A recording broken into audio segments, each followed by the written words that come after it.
This paper looks at another of the symbolic working tools of Freemasonry, the common gavel, or, in other words, self-improvement. Now, the first thing that I'd like to do is clarify which gavel we're talking about. The common gavel we'll discuss in this paper is not the one used by the worshipful master and the two wardens. These gavels are used mainly for instructions or information during meetings or degrees for individual Masons or the entire lodge. The common gavel that we will be discussing is a symbolic gavel that is used in speculative Masonry by each Mason and for very specific reasons. Here is an excerpt from the Louisiana Monitor, and if you're from a different jurisdiction, this section might be slightly different, but the meaning will be the same. Quote, "The common gavel is an implement used by operative Masons to break off the corners of rough stones to better fit them for the builder's use, but we, as free and accepted Masons, are taught to use it for the more noble and glorious purpose of divesting our hearts and consciousness of all of the vices and superficialities of life, thereby fitting our minds as living stones for that spiritual building, that house not made with hands, eternal in the heavens." End quote. As with many of the symbols in Freemasonry, we have taken something with a common meaning and applied new meanings that may not be obvious to the casual observer. We can think of our use of the common gavel as more of an action than an actual working tool. The common gavel can be seen as an act of self-improvement. The stone that is being worked on in speculative Masonry is known as the rough ashlar. For an operative Mason, the rough ashlar is a stone arriving directly from the quarry. At the quarry, they would quickly cut off a piece of rough stone and send it to the worksite. Then at the worksite, stonemasons would smooth out the stones using their gavels. The stones would then be in a condition useful to be placed directly into whatever they were building. In speculative Masonry, we interpret the rough ashlar as an individual human being. He is of sound material, but needs work. He's rough around the edges, untrained, and untaught. He is said to be in darkness. The common gavel is the act of smoothing out those rough edges or teaching him, bringing him to light. The common gavel smooths out a rough ashlar for the operative Mason and turns it into what is known as a perfect ashlar, or something useful for their work. The goal of the lessons in speculative Masonry is to take the sound but rough and untrained human being, knock off all the rough edges, and hopefully make him of such quality that he can live a more rewarding spiritual life. He becomes a perfect ashlar. He is useful to humanity. If we think of an operative lodge, we can imagine rows of operative Freemasons working on rough pieces of stone. They are all doing the same thing. They are trying to make their stones better than they were when they received them. They are doing the best possible work based on their skill. In speculative Freemasonry, we might think of the operative lodge as the entire earth. The rough stone or ashlar is our lives. Everyone is trying to do the same thing, make their lives better. But not everyone will end up improving themselves. Not everyone has the right tools or instruction. Not everyone has an interest in doing the work needed for self-improvement. But for those who are willing to do the work, the common gavel can be seen as that act that makes a good person better. This is a lifelong task. It's a task that ends only with the end of our physical lives. The state of an ashlar at the close of anyone's physical life will depend on the work that they have done during their life.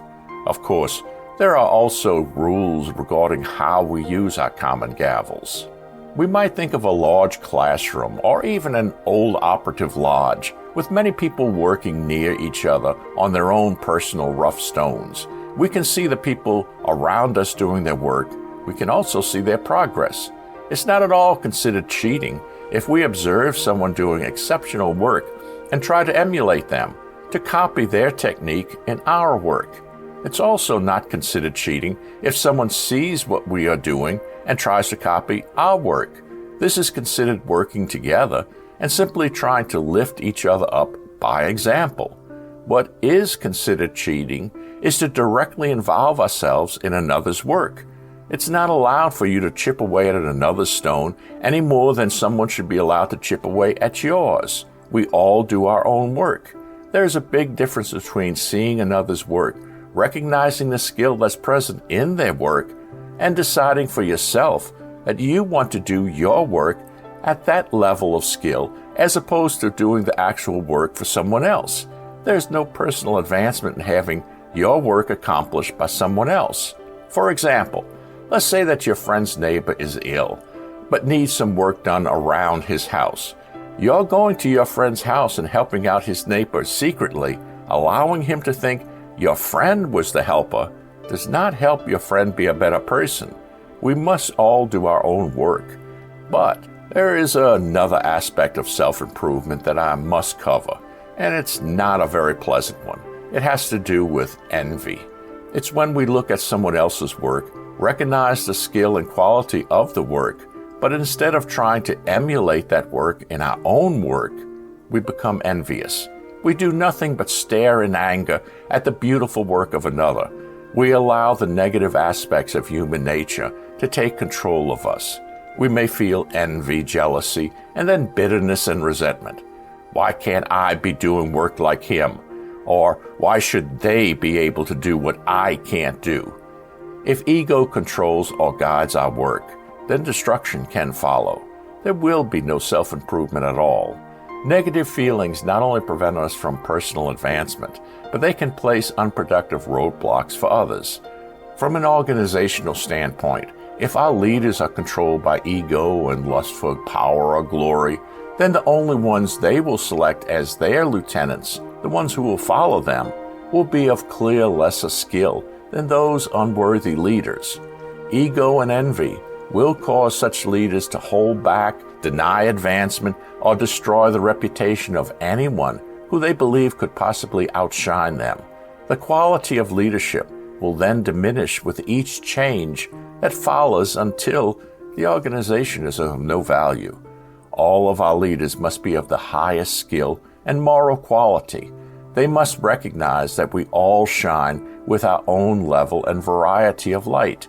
A leader must not be envious of the skill of another, but rejoice when he finds great skill in the work of another.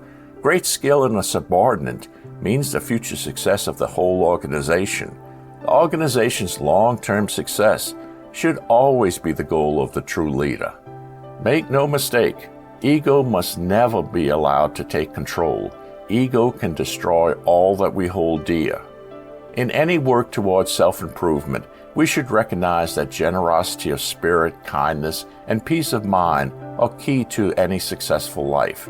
But we must also recognize the need for unyielding determination not to allow the unworthy to gain access or remain in any sort of leadership position. A useful life must be of benefit to us and others.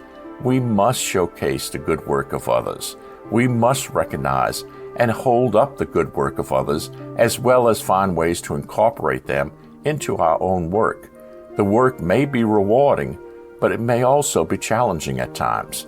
When someone asks us for help, we must be generous, but do not do the work for them or demand that they make changes they don't desire.